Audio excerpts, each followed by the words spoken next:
நாட்டின் ஒற்றுமைக்காக ஒரே அணியில் பயணிக்கும் திமுகவும் காங்கிரசும் கொள்கை உறவாக வலுப்பெற்று இந்தியாவின் குரலாக எதிரொலிக்கிறது என்று முதலமைச்சர் மு.க.ஸ்டாலின் பெருமிதமாக பேசினார். மேலும் காங்கிரசின் இளம் தலைவராக விளங்கும் ராகுல் காந்தி தன்னை மூத்த சகோதரர் என்று அழைப்பார் எனவும் அவரை தாம் அருமை சகோதரர் என்று அழைப்பதாகவும் பூரிப்படைத்தார்.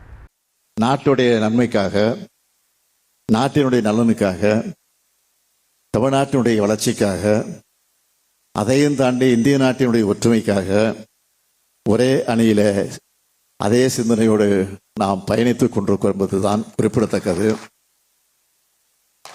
அதிலேயும் இன்றைக்கு காங்கிரஸ் கட்சியினுடைய இளம் தலைவராக விளங்கிக் கொண்டிருக்கக்கூடிய நம்முடைய அருமை சகோதரர் ராகுல் காந்தி அவர்கள் தனிப்பட்ட முறையில் என் மேல காட்டக்கூடிய அன்பை அதை என்னால் வார்த்தைகளால் சொல்ல முடியாது.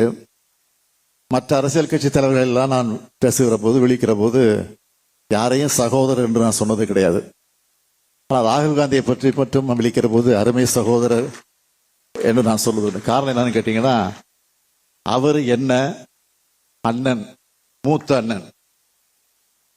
எப்போ பார்த்தாலும் என் ஃபோனில் பேசும்போது சரி, நேராக பார்க்குற போது மை டியர் பிரதர் என்று தான் சொல்லுவார். ஆக அதெல்லாம் என்னால் மறக்கவே முடியாது. இதுக்காக சொல்றேன்னா, இந்த அளவுக்கு அரசியலமைப்பு மட்டுமல்ல, கொள்கை உறவாகவும் வலுப்பெற்று இந்தியாவோட குரலாக இன்றைக்கு எதிரொலிச்சு கொண்டிருக்கிறது என்பது உங்களுக்கெல்லாம் தெரியும். இந்த உணர்வைத்தான் நான் எல்லார்கிட்டையும் எதிர்பார்க்கிறோம்.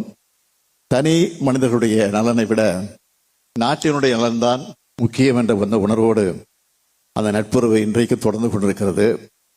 இந்த இரண்டு அரசியல் இயக்கங்களுக்கு இடையில் ஏற்பட்டிருக்கக்கூடிய இந்த புரிதலும் கொள்கை உறவும் நிச்சயம் இந்த நாட்டினுடைய எதிர்காலத்தை காப்பாற்றும். அது உறுதி.